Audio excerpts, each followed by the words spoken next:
हरियाणा के कैबिनेट मंत्री अनिल विज का गुस्सा आज औरंगजेब के महिमा मंडन गाने वालों पर फूट पड़ा। उन्होंने कहा कि कुछ लोग औरंगजेब का महिमा मंडन करने में लगे हैं। उन्होंने कहा कि औरंगजेब ने हमारी आस्थाओं के निशाने को तहस नहस किया। उन्होंने कहा कि वो हमारे लिए विश्वास का केंद्र नहीं हो सकता। उन्होंने कहा कि जिसने भी औरंगजेब का महिमा मंडन करना है, पहले वो औरंगजेब से प्रेरणा लेते हुए पहले अपने बाप को घर के कैद खाने में डालकर आए और अपने भाई का कत्ल करके आए, फिर वो औरंगजेब का महिमा मंडन करे। उन्होंने कहा कि इसके अलावा किसी भी देशभक्त की जुबान पर, किसी देश से प्यार करने वाले की जुबान पर औरंगजेब का नाम नहीं आना चाहिए। आजकल बहुत चर्चा चल रही है और कुछ लोग तो औरंगजेब का महिमा मंडन करने में लगे हुए हैं। औरंगजेब आताई था, अग्राता था, उसने हमारी आस्थाओं के जो निशान थे उनको तहस नहस किया। वो हमारा लिए विश्वास का केंद्र नहीं हो सकता। परंतु मैं कहना चाहता हूं कि जिसने भी औरंगजेब का महिमा मंडन करना है, वो औरंगजेब से प्रेरणा लेते हुए, उनके जीवन से सीखते हुए पहले अपने बाप को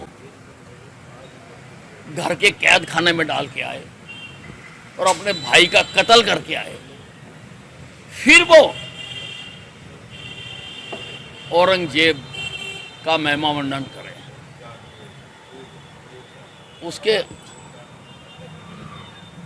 उसके अलावा किसी के लब पर,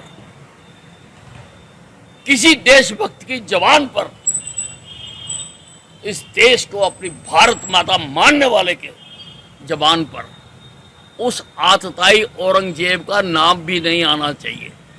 वहीं केजरीवाल ने बयान दिया कि भारत में अंग्रेजों से भी ज्यादा तानाशाह चल रहा है, जिस पर कैबिनेट मंत्री अनिल विज ने तीखी प्रतिक्रिया देते हुए कहा कि चुराए हुए पिटे हुए मोहरों को ऐसे ही ख्यालात आया करते हैं। उन्होंने कहा कि उनको ठुकराया तो लोगों ने है, उनकी पतंग लोगों ने काटी है। अब उसका दोषारोपण इस वक्त का जो स्वर्णिम युग है नरेंद्र मोदी जी की रहनुमाई में, अब वे उनको दोषी ठहरा रहे हैं, जो सरासर गलत है।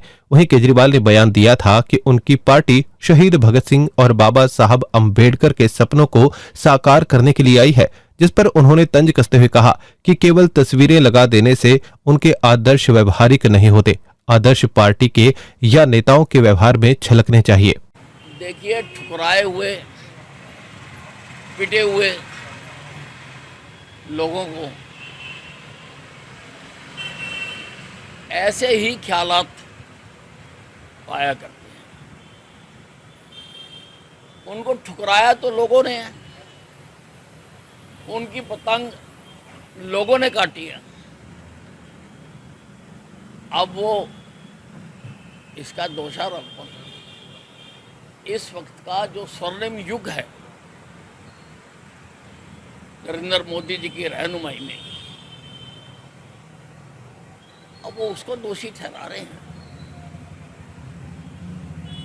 ये ठीक बात नहीं। बात ये है, केवल तस्वीरें लगा देने से उनके आदर्श व्यवहारिक नहीं हो सकते। आदर्श पार्टी के या नेताओं के व्यवहार में झलकने चाहिए। जिन महापुरुषों की इन्होंने तस्वीरें लगा रखी हैं, उन्होंने कब कहा था कि शराबें बांटो? उन्होंने कब कहा था कि ठेके खुलवाओ? उन्होंने कब कहा था कि भ्रष्टाचार करो? उनकी जो कहानियां हैं उसके विरुद्ध जाकर आपने और आपकी पार्टी ने आचरण किया है, तो कैसे मान लें कि आप उनके आदर्शों पर चलते हैं? पूर्व मुख्यमंत्री भूपेंद्र सिंह हुड्डा ने बीजेपी सरकार की 24 फसलों पर एमएसपी देने के वादे को झूठा बताया, जिस पर कैबिनेट मंत्री अनिल विज ने हुड्डा को आड़े हाथों लेते हुए कहा कि हमारी सरकार की घोषणा है 24 फसलों पर एमएसपी देने की। अगर कोई हुड्डा साहब की फसल है तो बताएं, उस पर भी काम किया जाएगा। हमारे सरकार की घोषणा है कि 24 फसलों पर एमएसपी दी जाएगी। अब हुड्डा साहब की कोई फसल है तो वो बता दें, उसका भी इंतजाम किया जाएगा।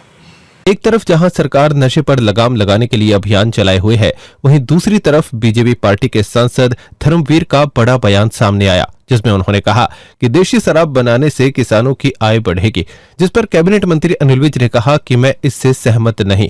ये उनका निजी बयान है। निभाता चला गया, मैं जिंदगी का साथ निभाता चला गया, हर फिक्र को धुएं में उड़ा, हर फिक्र को धुएं में उड़ाता चला गया। बर्बादियों का शौक मनाना फजूल था, बर्बादियों का शौक मनाना फजूल था, मनाना फजूल था, मनाता फजूल था। बर्बादियों का जश्न मनाता चला गया, मैं फिक्र को धुएं में उड़ाता चला गया। जो मिल गया उसी को मुकद्दर समझ लिया, जो मिल गया उसी को मुकद्दर समझ लिया, मुकद्दर समझ लिया, मुकद्दर समझ लिया।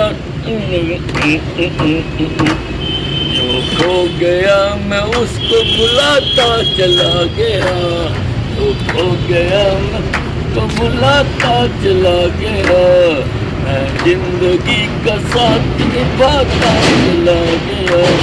गम और खुशी में फर्क न महसूस हो जहां, गम और खुशी में फर्क न महसूस हो जहां, न महसूस हो जहां, न महसूस हो जहां। मैं दिल को उस मुकाम पर लाता चला